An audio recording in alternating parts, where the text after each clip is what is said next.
वालेकुम। Welcome back to my channel. कैसी मेरी यूट्यूब फैमिली? आई होप आप लोग बिल्कुल ठीक होंगे। अल्हम्दुलिल्लाह हम लोग भी बिल्कुल ठीक ठाक और फिट फाट हैं। कभी कभी ना हम खुद के लिए भी एक मोटिवेशनल एडवाइज़र बन जाते हैं और मेरा ख्याल है कि ये ज़रूरी होना चाहिए, क्योंकि इससे हमें अपने आप को जब हम खुद से मोटिवेट करेंगे ना, तो फिर हमारे सारे काम खुद ब खुद आसानी से होते जाएंगे। मैं तो खुद अपने लिए एक मोटिवेशनल एडवाइज़र बनती हूँ हर हाल में। हफ्ते में एक दफ़ा तो ज़रूर ही बनती हूँ। मोटिवेशन की ना हम सबको बहुत ज़रूरत होती है, आपको पता है। आज जनाब मैंने अपने आप को किया मोटिवेट। शदीद सर्दी थी, इतनी सर्दी कि बस लहर अबदा ना। लेकिन मैंने कहा कि नहीं भाई मिसबा, उठ जा और उठ के जो है ना शुरू हो जा सारे काम करने। हेल्पर मेरी ने जनाब अभी आना था और मुझे था कि मैं जितनी भी मैनेजमेंट है ना, ऊपर का जितना भी काम शाम है वो मैं सारे का सारा कंप्लीट कर। क्योंकि होता क्या है कि जब हम सारी डस्टिंग कर रहे होते हैं ना, तो वो जब नीचे गिर जाए और सफाई हुई भी हो ना, तो वो बड़ी बुरी लगती है। इसलिए पहले सारी डस्टिंग हो जाए, सारी चीज़ें मैनेज हो जाएँ, तो तब हेल्पर आए ना, तो फिर मुझे ज़रा आसानी होती है कि चलो जी अब उसने सफाइयाँ करी और दैट्स इट। मैं तो जनाब 1 दिन पहले सोच लेती हूँ कि मैंने घर का काम कहाँ से शुरू करना है, क्योंकि आपको पता ही है घर में खिलारे तो बहुत होते हैं ना। और जनाब मैं क्या करती हूँ, मैं अपने घर में सबसे पहले जो सफाई शुरू करती हूँ अपने रूम से शुरू करती हूँ। क्योंकि ज़ाहिर है मैं जब सो के उठती हूँ तो सबसे पहले अपने बेड को बनाती हूँ, और करना भी यही चाहिए कि अपने कमरे को ना बाहर निकलने से पहले बिल्कुल सेट कर देना चाहिए।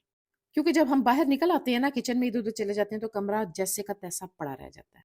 अपने आप को ना 1 घंटे का टारगेट दे देना चाहिए कि 1 घंटे के अंदर मैंने सारे काम कंप्लीट करने हैं। तो जनाब मैंने आज अपने आप को दिया 1 आवर चैलेंज, और मैंने, आप यकीन करें कि वाक़ई 1 घंटे में मैंने हर चीज़ क्लीन कर दी।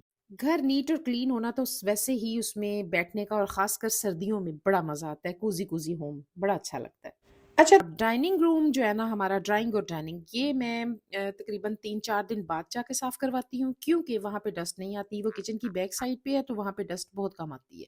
लेकिन जो बाकी हमारा एरिया है ना, लिविंग और रूम वगैरह, वहाँ पे डस्ट आ जाती है, तो मुझे ये होता है कि मैं रोज़ के रोज़ इसको साफ़ वगैरह करवाती रहूँ, ठीक है। और आज मुझे था लिविंग का कोई एरिया ना खाली चला जाए जो सफाई से रह जाए, इसलिए मैं एक एक चीज को ना आज मैंने बड़ी अच्छी तरीके से साफ की, नीट किया। एक एक मैंने, जिसे कहते हैं ना, एक एक ड्रॉवर, वो हर चीज मैंने खोली, एक एक ड्रॉवर साफ किया, हर चीज को मैंने ओपन किया और एक एक चीज को सेट किया। इससे एक फायदा तो हुआ कि जो सर्दी लग रही थी ना आराम से बैठ बैठ के, वो कोई नहीं लग रही थी, वो लगनी बंद हो गई। यकीन करें, सच में सर्दी बिल्कुल नहीं लग रही थी फिर। अच्छा, जब इंसान चलता रहता है ना, काम शाम करता रहे, तो सर्दी नहीं लगती है। लेकिन अगर कुछ भी ना करहा हो, तो फिर तो वाक़ई भई ठंड ऐसे लगती है ना, जैसे पता नहीं कि हम जैसे किसी बर्फ़ानी इलाके में बैठे हुए हैं। और यहाँ पर जनाब मैं अपने रूम में आकर ना, तो ये कोई मेडिसिन खाली हुई हुई थी, रात को मैंने निकाली थी, तो वो पड़े हुए थे उनके रैपर वग़ैरह, वो उठा रही हूँ सारा। और ये जनाब मेरा जो वाज़ है, इसको मैंने साफ़ करना है अच्छी तरह से। अंदर से इसमें डस्ट चली गई हुई है, ज़ाहिर है ओपन होता है ये, तो मुझे था कि मैं इसको भी नीट और क्लीन कर लूँ ना।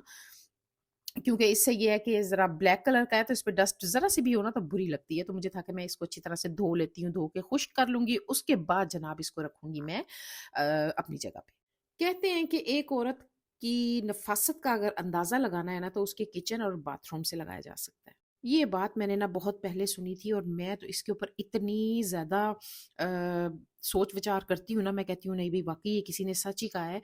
किचन गंदा होगा या वॉशरूम गंदे होंगे ना, तो वाक़ई के वो औरत जो है ना, कहते हैं कि इतनी ज़्यादा सुघड़ नहीं होगी।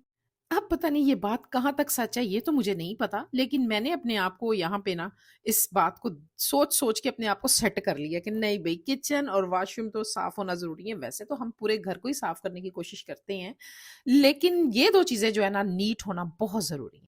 अच्छा, वैसे भी ना मुझे सर्दियों में ख़ासकर, वैसे तो गर्मियों में भी मुझे बड़ी उलझन होती है गंद से, लेकिन सर्दियों में ना ज़रा-सी भी डस्ट हो, या जैसे कहते हैं ना, एक पानी की वज़ह से जहाँ पे किच-किच सी हो जाती है, मुझे बड़ी उलझन होती है उस चीज़ से। मैं हर चीज़ को कहती हूँ ड्राई रहे, खुश्क रहे और साफ-सुथरी सी रहे। तो जनाब ये भी साफ हो गया, खुश्क हो गया, और इसको मैंने रख दिया इसकी अपनी जगह पे। तो जनाब आज मेरा सारा सफाई-शफाई का काम हो गया, मैंने अपने घर को चमका दिया, उसके बाद हमने खाना खाया, मेरे हस्बैंड जब आ गए रात को। और आपको पता ही है, मैंने आपको बताया हुआ है कि रात को लेट आते हैं, वो 9 बजे तक आते हैं, और जब वो आए तो हमने खाना-शाना खा के हम फ़ारिग हुए। उसके बाद मैंने अपने हस्बैंड से बोला कि मुझे कुछ सामान लेना है, तो आप मुझे ना दिला लाएँ। तो हम लोग निकले, और जब बाहर निकले देखा तो इतनी धुंध थी कि मैं आपको बता नहीं सकती। मतलब मैं तो हैरान ही रह गई, क्योंकि थोड़ी देर पहले बाहर गई थी तो धुंध नहीं थी। اس کے بعد وہ اتنی اتر آئی، نظر کچھ بھی نہیں آ رہا تھا۔ خیر سامان تو لینا ہی تھا، شاپس وغیرہ کھلی ہوئی تھی، امتیاز مال بھی کھلا ہوا تھا، تو بس وہاں سے ہم نے سامان لیا، لے کر تو ہم گھر آ گئے۔ بس جناب یہ ہے میرا چھوٹو سا آج کا ولاگ۔ اگر آپ کو اچھا لگا اس کو سبسکرائب کریں، لائک کریں، شیئر کریں وتھ فیملی اینڈ فرینڈس۔ مجھے دیں اجازت، ملوں گی انشاءاللہ نیکسٹ ویڈیو میں۔ ٹیک کیئر، اللہ حافظ۔